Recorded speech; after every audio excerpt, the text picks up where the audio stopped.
Dear DJ Cory, tama ka tig-ah. Bisan ano ka bun-ah, hindi magwa.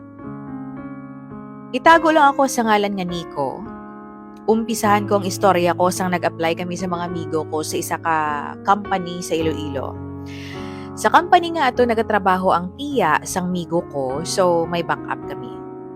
Pagkadasod nga adlaw, gintawagan kami sang agency kay nakapasar kami sa interview. Syempre, sobra ang kalipay namon kay kung madayon, first job namon ini. Kagulop na ba kami nga tatlo. Bago lang kami ka-graduate sa senior high, gana excited kami nga magtrabaho. Damo na kami gina-imagine nga gusto baklon kag himuon if ever makabaton kami sang una namon nga sweldo. So nagkadto kami tanan sa city para ma-check ang requirements. Pag-abot namon, gingaan kami sang crosswise nga papel kundi nakalista ang tanan nga dapat namon i-accomplish nga mga requirements. Sa sulod sang 3 ka adlaw, dapat kompleto na kami sa requirements, including, syempre, ang medical. Gulpi kami na pressure kay pagka-Monday, orientation na. So, dali-dali namon ginasikaso ang mga requirements. Oh my gosh. Kabudlay gali i-accomplish ang mga requirements. Though hindi na kami kapaniyaga sang parik-parik. Nahagard kami. Hindi na kami kapanghusay sa kadamo sang dapat kompletohon. Naglakad ang inoras, kagabi na kami nakapauli sa amon mga balay. Pag-abot sa balay, daw ginlampo sa ngakon nga lawas. Naghigda ako dayon kag natulugan. Nalipat na ko gani manyapon.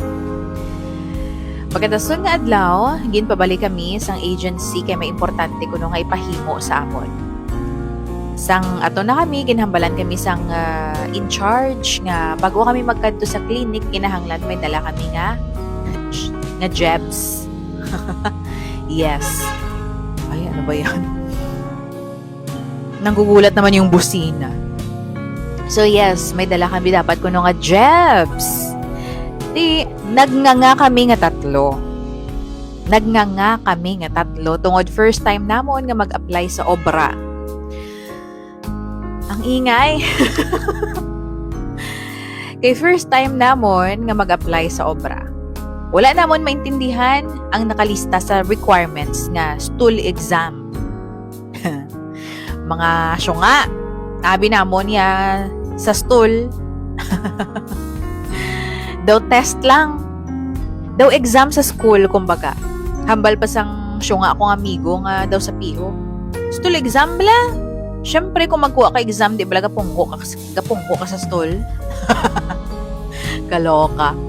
Tinagbitbit kami sa mga ballpen, kag monggol nga pencil, kay base may shading. O, di ba? Nagutoy-utoy pa kami nga 3 kadlaw sa ginhambalan kami nga madala kami sang jebs. Sa pinsar ko nga kinahanglan magdala sang jebs para sa diin na. Kag diin ako ma-jebs. Ew. So, naintindihan namon tanan sang gina-explain na sa amon nga kinahanglan ang jebs sa medical. Mayo man nga nagsugot ang in charge nga mabalik na lang kami the next day. Bago kami nagpauli, naghapit kami anay sa market para magkaon, dinuguan kag puto. Share pa kami para makatipid. Syempre, damo nang nagasto namon sa plete para asikasuhon ang requirements. Dayon nagbakal kami sang container para sa jebs sa lapit lang butika.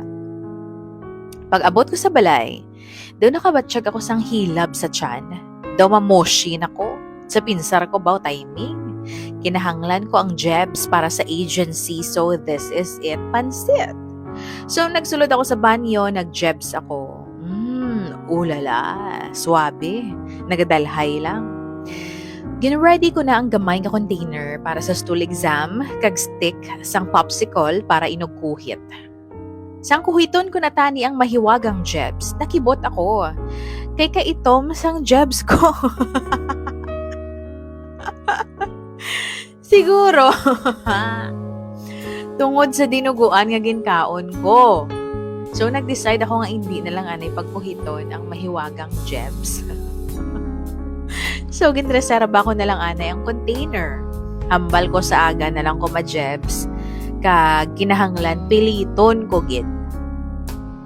Pagbugtaw ko sa aga, nagkape ko dayon, naligo. Pero natingala ko kay wala man gihapon ko sang feeling nga daw mamoshi.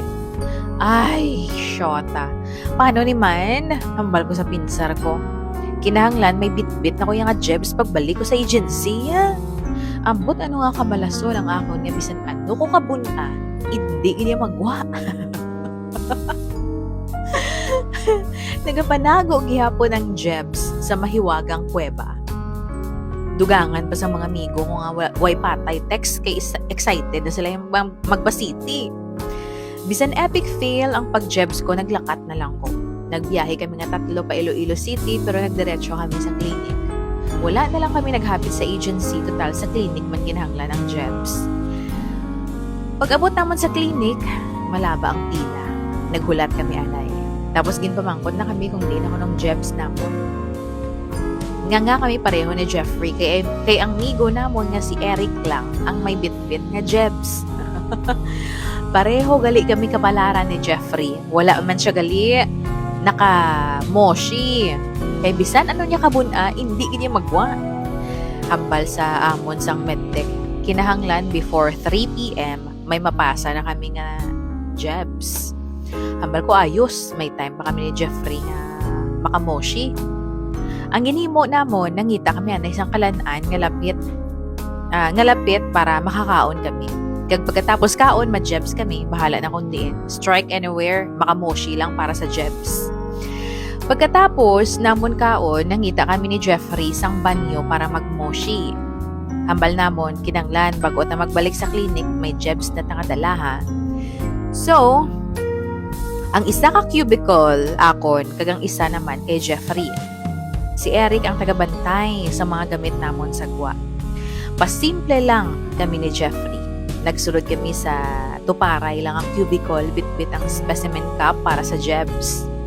Yes, specimen cup gali ang tawag sina. Matian namon sa medtech. Anyway, sang ara na kami sa sulod sang cubicle, nag-istorya pa kami ni Jeffrey. Ginkadlawan ko pa siya kay bation pang utot.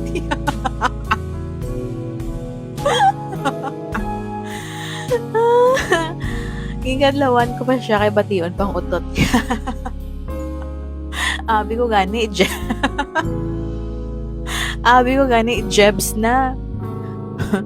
Hangin lang gali. Ay nako, hangin lang ko nung nagagwa. Ako naman, hindi man gihapon maka-jebs. Bisan ano ko kapilit, dumahibi na ko. Dumahibi na ko sang buna. Mga bangkiling na ang balahas ko kay ginot-ginot sa sulod sang cubicle. Dugangan pagid nga hindi ko kasaho magmoshi sa iba nga banyo. Labi na gid sa public toilet. Ambal ko, shucks. Paano ni man? Si Jeffrey amo man, hindi man siya maka-jebs. Bisan ano niya kapilit. So, nagwa na lang kami sa cubicle nga nagapamalahas. Dayon nagpatawag ako meeting sa amon nga 3. Nagsulod sa pinsar ko. Si Eric nagid lang ang pag-asa namon ni Jeffrey kay siya lang ang may bitbit nga jebs. Si Eric lang malakas eh. Balaan nyo na siguro kung anong dalagan sang pinsar namon. So nagplano kami, ako ang backup, ako ang lookout sa pertahan sa CR. Kaya si Gulpi lang may masulod. Ang duha, si Eric ag si Jeffrey ang munogbutang sang jebs sa mga specimen cups. Ay, as in super yak. Pero grabe. Sanggin buksan nilang specimen cup ni Eric na may sulod nga jebs. Dugin habuyan kami nga 3 sang dinamita. Kay naghaplaag, as in naglapta kami kay nasimhutan gid namon. Nasimhutan gid namon ang kahamot sang jebs ni Eric. Ay do sobra pa sa immornal. So ginkuha namon ang amon nga mga panyo kagintabon sa amon nga ilong. Dahil ginkuha ko ang popsicle stick sa amon bag kaginhatag kay Jeffrey. So, ginpartida namon ang jebs. Sa wakas, success! Natapos gid man ang paghating kapatid namon sang jebs ni Eric. Pero daw hindi madraw nga itsura nila nga duha tungod siguro nagapabilin ang aroma sang jebbox sa ilong nila.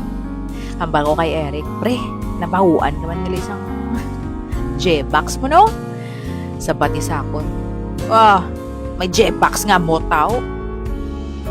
So yun, bago mag alas 3 na pasa namo ng amon nga specimen cups nga may unod nga gems. Pero kabalo ka mo kung anong natabo.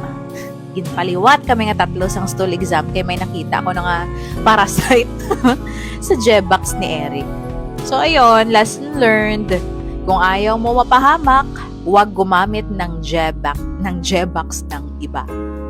Sa liwat ako si Nico. Madamo nga salamat, DJ Cory.